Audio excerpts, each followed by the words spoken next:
శ్రీ విఘ్నేశ్వరాయ నమ. శ్రీ గురుభ్యో నమ. శ్రీ సీతారామాంజనేయ కరుణాకటాక్ష ప్రాప్తిరస్తు. మనోజవం మారుతతుల్యవేగం జితేంద్రియం బుద్ధిమతాం వరిష్టం ఆతాత్మజం వానరయోధముఖ్యం శ్రీరామదూతం శిరసా నమామి. రామం లక్ష్మణపూర్వజం రఘువరం సీతాపతిం సుందరం కాకుత్సం కరుణార్ణవం గుణనిధం విప్రప్రియం ధార్మికం. శ్రీరామాయణం వింటూ ఉన్నాము. శ్రీరామాయణంలో సుందరాకాండ 26వ సర్గం వరకు విన్నాము. రావణాసురుడు మరియు రాక్షస స్త్రీలు మాట్లాడిన మాటలకు చాలా దుఃఖించదనైన సీత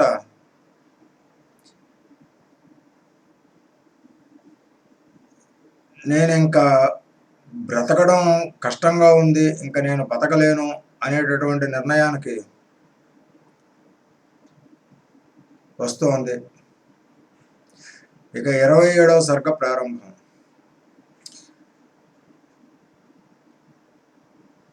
సీత పలికిన మాటలు ఆలకించిన దుర్మార్గ రాక్షసులు మిక్కిలి కోపము చెంది వారిలో కొందరు కఠినాత్ముడు దుర్మార్గుడైన రావణ చక్రవర్తికి చెప్పుటకు సేవక ధర్మముతో బయలుదేరి వెళ్ళిరి. భయంకర రూపముతోనున్న క్రూర రాక్షసకాంతలు రావణుని అందలి సేవాధర్మముతో పావని సీత వద్దకు వచ్చి కర్కశ వాక్యములు పలికిరి.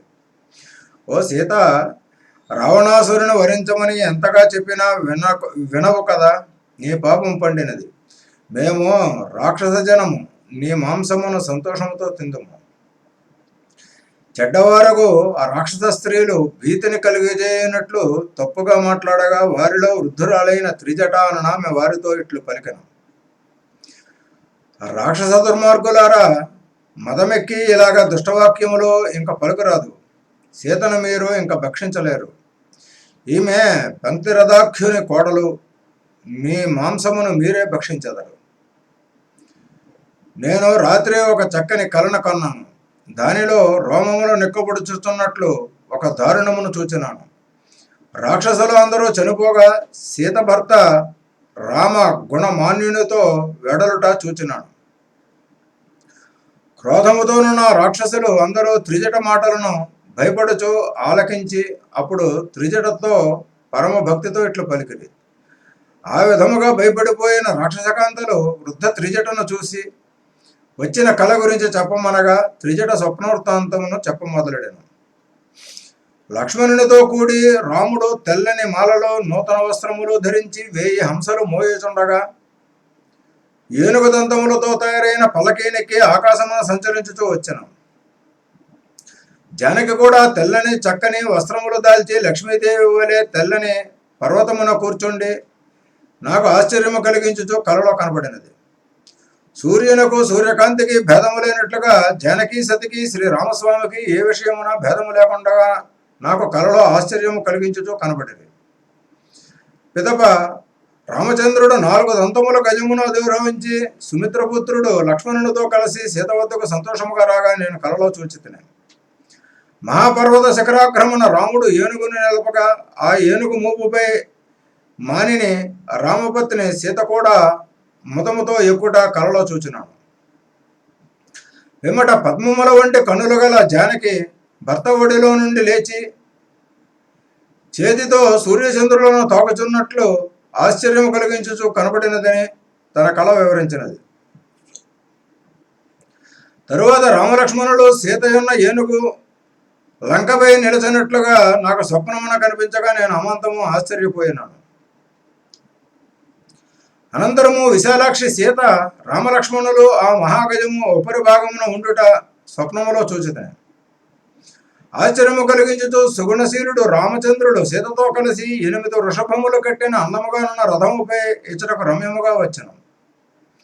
విక్రముడైన పురుషోత్తముడు రామచంద్రుడు సోదరుడు లక్ష్మణునితో కలిసి సూర్యుని వలె ప్రకాశించిన పుష్పకముని ఎక్కి ఉత్తరం వైపునకు పోవుట నా కలలో చూచినాను. పవిత్రమూర్తిని విక్రముడు రామచంద్రుడు యశోగుణశాలి తమ్ముడు లక్ష్మణునితో సాధ్వి సీతతో కలిసి ఉన్న ఆ అద్భుత దృశ్యము కలలో నా కంట కనబడినది.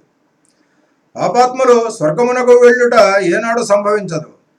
అలాగే పుణ్యమూర్తి పరాక్రమవంతుడు తేజోనిధి పూర్తి రాముని దేవతలు కానీ రాక్షసులు కానీ ఏ విధముగానూ జయించలేరు. ఇంకా రావణ భూపతి ఒంటికి తైలము పూసుకుని ఎర్రని వస్త్రములు కట్టుకుని కరవేర పుష్పములను అలంకరించుకుని తైలము పానము చేయుచు భూమిపై పడుట నేను చూచితిని. రావణుడు పుష్పక విమానము నుండి క్రిందికి పడిపోవుటయు మండనము చేయించుకున్న శరముతో నల్లని వస్త్రములు ధరించి ఒక స్త్రీచే ఎడవబడుట కలలో చూచినాను. రావణుడు ఎర్రని వస్త్రములతో ఎర్రని మైపోతలతో హేళనలు చేయబడు నూనె త్రాగుచు చెదిరిన మనస్సుతో వ్యాకులత చెందిన ఇంద్రియములతో గాడిదలు కట్టిన రథముపై పోవుట చూచినాను. రాక్షసరాజు రావణుడు గాడిదను ఎక్కి దక్షిణ దిశగా పోవుటయో గాడిదలు ఎక్కిన వాహనము నుండి భయముతో కింద పడిపోవుటయో స్వప్నమున చూచినాను. కింద పడిపోయిన రావణుడు వెంటనే లేచను భయపడిపోవచ్చు ఘోరముగా పీడింపబడుచు కనబడినాడు. పరంధాముడై కఠోరముగా వ్యాకులత చెంది ఉన్నాడు. మతిలేనివాడుగా దిగంబరుడే ఉన్మత్తుడే చెడు మాటలను పలుకుచు భరించలేని భయంకర దుర్గంధ పూరితమైన నరక సమానమైన మలినమైన బురదలో అమాంతంగా పడిపోయినాడు. తరువాత ఎర్రని వస్త్రములు ధరించి శరీరమంతా విపరీతముగా బురద పూసుకున్న నల్లని స్త్రీ ఒకటి రావణుని అమాంతము తాడుతో కట్టి దక్షిణ దిశగా ఈడ్చుకుని పోవటం నా కలలో చూచినాను. రావణుని కుమారులు తైలమును పూసుకొని ఉండుట చూచినాను. పెద్ద దేహము గల కుంభకర్ణుడు కూడా రావణుని వలె ఉండుట కలలో చూచినాను.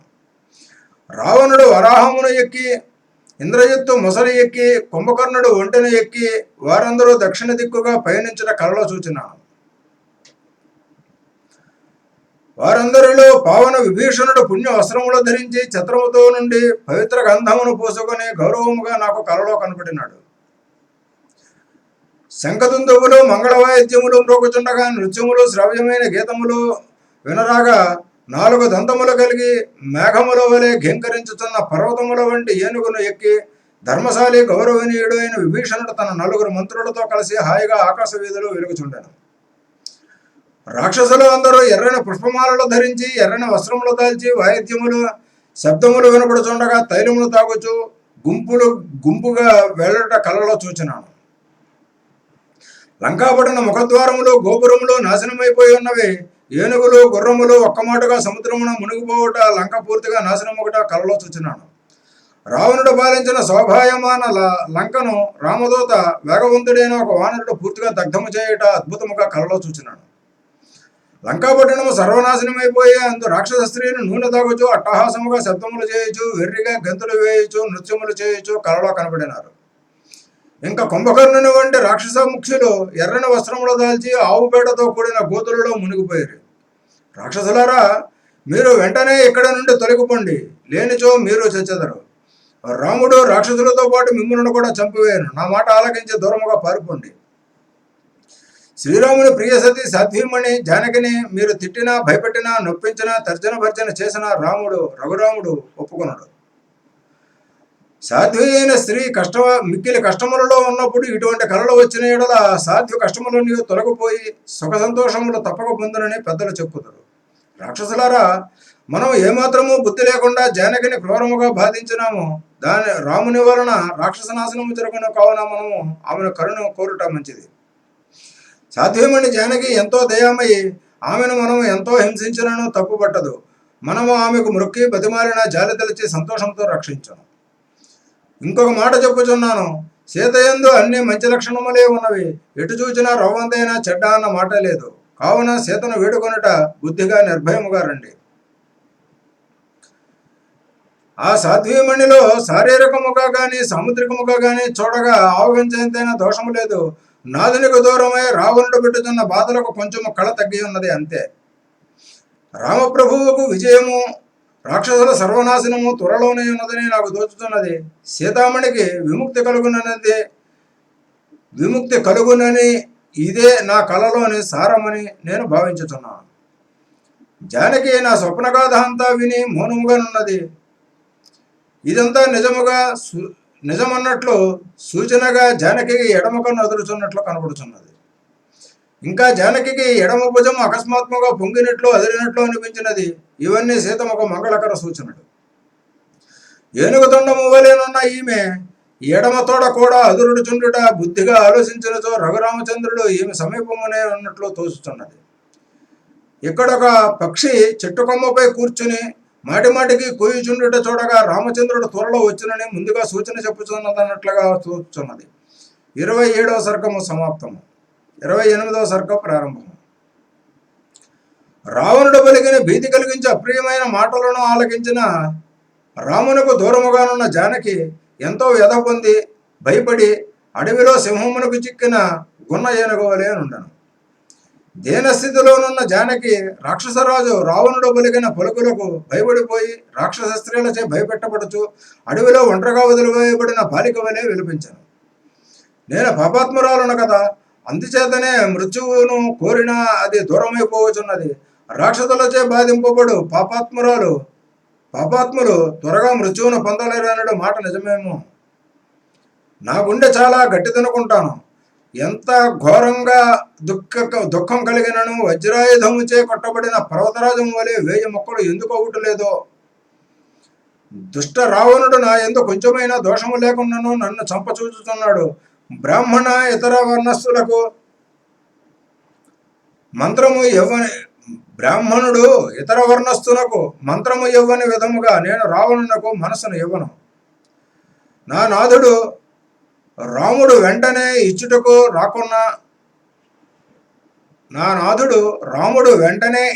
రాకున్నా దూర్త రావణుడు పట్టుబట్టి నా దేహమును వైద్యుడు గర్భస్థ బిడ్డకై ఛేదనము చేయుచున్నట్లుగా పూర్తిగా చీల్చివేయను. దుఃఖముతో గడుపుటకు రావణుడు నాకు ఇంకను 2 నెలల గడువు ఇచ్చినాడు. రాజాజ్ఞచే రాత్రి గడవగానే ఉరి తీయబడు దీనముగా గడుపు దొంగ వలె బాధతో గడుపుచున్నాను. అయ్యో రఘురామ, అయ్యో సుమిత్రానందన, అయ్యో సౌమిత్ర, అయ్యో కౌసల్య జనని, నేను దౌర్భాగ్యురాలని కదలజాలక సముద్రంలో చిక్కుకున్న నావ వలె నశించిపోవచ్చున్నానమ్మా.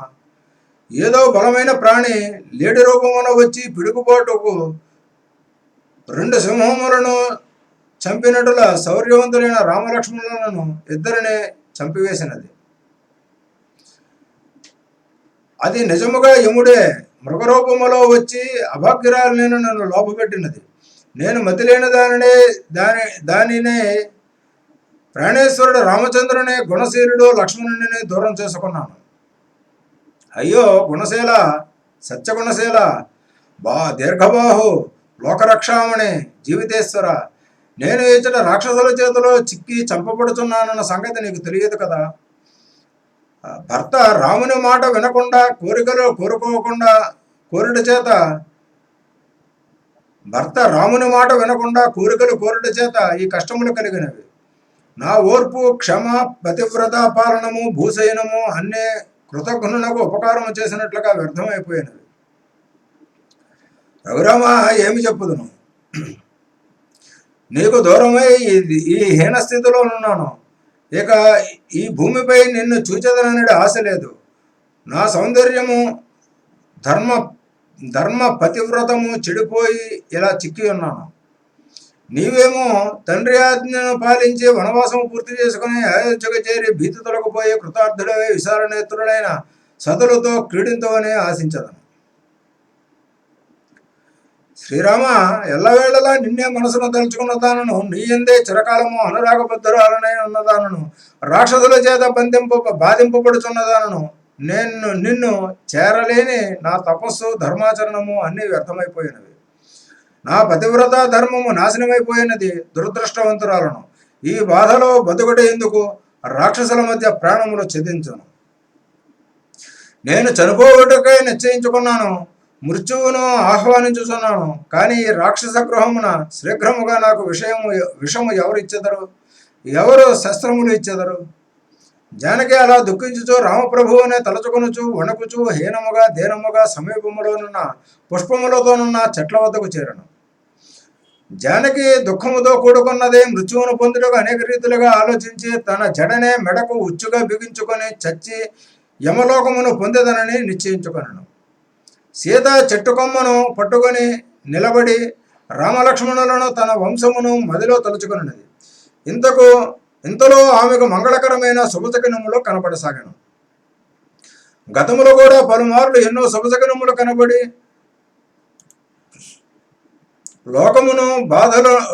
శోకమును బాధలను పోగొట్టినవి. అటువంటి శుభశకనములే ఇప్పుడు కూడా కనిపించి ఆమెకు ధైర్యం కలిగించినవి. 28వ సర్గము సమాప్తము. 29వ సర్గము ప్రారంభము. సంతోషమునకు దూరమైపోయిన సద్గుణరాలు మంగళకర సీతాసాత్వికి శ్రీమంతుని వద్దకు సూర్యుడు సేవకులు చేరినట్లు శుభశకనములు కలిగినవి. మంచి జడ కలిగినది, వంగిన కనుబొమ్మలు కలది, నల్లని గుడ్డులు కలది, కనుగుడ్లు కలది అయిన సీతాదేవి ఎడమ కన్ను చేపచే తాకబడిన తామర పువ్వు వలె అదిరెను. ఎడమ భుజము ముచ్చటగానున్నది. ఇది అందముగా గుండ్రముగా నుండి చందనాగరులు పూసుకున్నటకు తగినదై ఉన్నది. రామునకు తలగడగా అయినది. అట్టి ఎడమ భుజము నేడు శుభసూచకముగా సీతాదేవి కోరిక తీరుచున్నదన్నట్లుగా అదిరినది. బలహీనముగానున్న సీతాదేవి తొడలలో ఎడమ తొడ వెంటనే అదిరినది. విఖ్యాతుడైన శ్రీ రఘురాముడు త్వరలో వచ్చుతున్నాడని ఆమెకు సూచించుతున్నట్లు తోచినది. సుందర నిర్మలాక్షి అందమైన పలువరుసలు కలది అయిన సుదతి సీత నిలబడి ఉండగా ఆమె ధరించిన బంగారు వన్నెగల మలినముగానున్న వస్త్రము కొద్దిగా జారినది. ఆ శకనములన్నీ శుభము జరగబోచున్నదన్నట్టు శుభము జరగబోచున్న అదునట్లు సూచించుచున్నది. కనుబొమ్మలు అదిరినవి. ఎండిపోయిన అంకురములు వర్షములు పడి మొలకెత్తినట్లుగా సీత సంతోషించినది. తెల్లని దంతములు, దొండపండు వంటి పెదవులు, అందమైన కనుబొమ్మలు, చక్రముల వంటి కనులు, గుండ్రని ముఖము గల సీత రాహువు ముఖము నుండి వెడలు వచ్చిన చంద్రుని వలె రాజిల్లెను. పిదప సీత శోకమును విడిచిపెట్టాను, దీనత్వమును వదలెను. శాంతముగా నుండి సంతోషము పొంది కళకళలాడు ముఖముతో పౌర్ణమి నాటి చంద్రుని వలె ప్రకాశించను. 29వ సర్గము సమాప్తము. 30వ సర్గము. వాయుకుమారుడు హనుమంతుడు సీతావచనములను, త్రిజటా స్వప్నవృత్తాంతమును, భయపెట్టుచున్న రాక్షసుల దౌర్భాగ్యపు మాటలను అన్నీయో స్పష్టముగా వినను. అప్పుడు ధన్యుడు హనుమంతుడు నందనవనములో ఉన్న దేవతా స్త్రీ వలెనున్న సీతను చూచి ఎన్నో విధములుగా ఆలోచన చేశాను. వానరులెల్లరూ ఏ మహిత సీతామాతకై ఎంతో శ్రమపడుచు భూమినంతా అన్ని విధములా వెతుకుతున్నారో అట్టి జానకి సాధ్విని నేటికి కనుగొంటిని. లోకములో శత్రురాజు యొక్క బలము, శక్తి, సామర్థ్యములు జాగరూకతతో కనిపెట్టు గూఢచారి వలె నేను లంకను ప్రవేశించి అనుమానము లేకుండా భూపుత్రి సీతాసాధ్విని ఇక్కడ కనుగొన్నాను. రాక్షసుల రాజ్యమును చూచినాను. నీచ దుర్మార్గ రావణుని చూచినాను. రావణుని లంకాపట్టణము అంతా తిరిగి సర్వము వివరముగా చూచినాను. సర్వభూతముల యందు దయగలవాడు, మహిమా సంపన్నుడు అయిన శ్రీరాముని పత్ని జనకసుత భర్తను చూచుటకు ఎంతో తలడిల్లిపోవచ్చున్నది. ఈమెను ఓదార్చదను. ఎన్నడూ దుఃఖమును ఎరుగనిది దుఃఖమనే అగ్నిశకలచే కాల్చబడుచున్నది అయిన ఇల్లాలు సీతాసాధ్విని పూర్ణచంద్రముఖిని చక్కని మాటలతో ఓదార్చదను. సీతాసతి శోకమును చూచి నేను ఇప్పుడు ఆమెతో మాట్లాడకుండా దుర్మార్గముగా వెళ్ళిపోయినచో దోషమే అగును, నా రాక వ్యర్థమైపోవును. ఈ కష్టకాలమున జానకిని ఎలాగైనా ఊరడించదను. నేను సీతను చూచి పలకరించకుండా వెళ్ళిపోయినచో పాపమే అగును. నేను వెళ్ళిపోగానే సీతాసాధ్వి ప్రాణత్యాగం చేయునని భావించదను. నేను సీతాసాధ్వితో మాట్లాడకుండా వెళ్ళిపోయినచో పూర్ణచంద్రముఖుడు, ఉన్నత బాహువులు కలవాడు, సద్గుణోద్ధాముడు అయిన రామచంద్రుని ఓదార్చుట కష్టం కదా. ఏమిటి నా స్థితి? ఈమెతో మాట్లాడుటకు రహస్య స్థలము ఏది? రాక్షసులు చుట్టి ఉండగా ఇక్కడ నేను సీతతో మాట్లాడుట కష్టము. రామ, సీతతో మాట్లాడుటకు ఏమిటి కర్తవ్యము? నేను ఇప్పుడు ఈమెను తప్పకుండా ఓదార్చదను. అలా చేయకున్నచో తెల్లవారగానే సీత నిజముగా ప్రాణములు విడిచిపెట్టాను. నేను ఇలా రామచంద్రుని వద్దకు వెళ్ళగానే నా సుందరి సీత పలికినదే రఘురాముడు ప్రశ్నించగా రాముడు సంతోషించినట్లుగా జానకిని గురించి నేను ఏమి పలుకుదును? నేను సీతతో మాట్లాడకుండా తొందరగా వెళ్ళిపోయినచో గుణశాలి విక్రముడు రామచంద్రుడు కోపించి నన్ను దగ్ధం చేయడా? నేను సీతకు ఏమి చెప్పకుండా వెళ్ళిపోయినచో సుగ్రీవుడు రామునకు సాయం చేయుటకు లంకపై దండెత్తుటకు ప్రయత్నములు చేయులోగా సీత చనిపోయినచో నా రాక అంతా వ్యర్థమగును. కావున నేను ఇచ్చట పొంచి ఉండి రాక్షస స్త్రీలు ఆదమరిచి ఉన్నప్పుడు దుఃఖించుతున్న సీత వద్దకు నెమ్మదిగా వెళ్ళి ఓర్పుతో ఓదార్చదను. నాకు చిక్కు వచ్చి పడినది. నేను బ్రాహ్మణుని వలె సంస్కృతమును మాట్లాడిన ఆమె రావణుడని భయపడిపోవును. కావున వానరుడనై నాకు జానకితోడ పలుకుటకు దారి ఏది? బుద్ధిగా ఆలోచించిన స్పష్టమైన అర్థమును తెలుపుటకు గాను మానవ భాషలోనే పలుకుట తగును. ఇందులో నష్టమేమీ లేదు. అలా కానిచో జానకితో వివరముగా ఎట్లు చెప్పగలను? నా రూపము చూచి నా భాష విని ఇది నిజముగా రాక్షసమాయేనని తలుచునేమో. నా మాటలకు భయపడి మనస్సును వ్యాకులత చెందకుండునా? ధన్యురాలు విశాల నేత్రములో గల జానకి వద్దకు వెళ్ళగానే ఆమె కామరూపియకు రావణుడే అని ఈ వేషంలో వచ్చినాడని తలచి భయపడిపోయి గట్టిగా అరవవచ్చును. సీతాసతి కేకలు విని అక్కడనే ఉన్న రాక్షస స్త్రీలు క్రూర మహాయుధములు పట్టుకొని గుంపులుగా వచ్చి నాపై యుద్ధమును ప్రారంభం చేయుదురు. ఆ రాక్షస స్త్రీలు నన్ను 4 మూలల నుండి చుట్టుముట్టి అన్ని విధములా తమ పరాక్రమమును ప్రదర్శించి పట్టుకొని చంపుటకు ప్రయత్నించెదరు. వారిని చూసి నేను వెంటనే చెట్లు చేమలు ఎక్కుచూ పరిగెత్తగా వారు నన్ను పట్టుకున్నట్టుకు పరుగులు పెట్టగా నెమ్మదిగా మనసులో భయపడుచూ ఆశ్చర్యపడతారు. వనమున తిరిగాడు నా నిజ రూపమును చూచి వికృత ముఖ కవళికలు గల వెర్రి రాక్షసులు మిక్కిలి భయభ్రాంతులగుదురు. అంతటా వికృత రూపము గల రాక్షసకాంతలు ఆగకుండా రావణ మందిరము ప్రవేశించి రావణుని చే నియమింపబడిన రాక్షస వీరులను నన్ను పట్టుకున్నట్టుకు పిలువరా? అలా పిలువబడిన రాక్షస వీరులు భయావేశములతో శీఘ్రముగా శూలములు ఖడ్గములు మొదలైన ఆయుధములను ధరించి నాపై యుద్ధమునకు తలపడతారు. వారు అందరూ నన్ను చుట్టుముట్టగా వారినందరినీ నేను సంహరించదను. తరువాత సముద్రపు ఆవల ఒడ్డును చేరుకుందునో లేదో దారిదోచక ఈ వ్యధను ఎలా తట్టుకుందునో.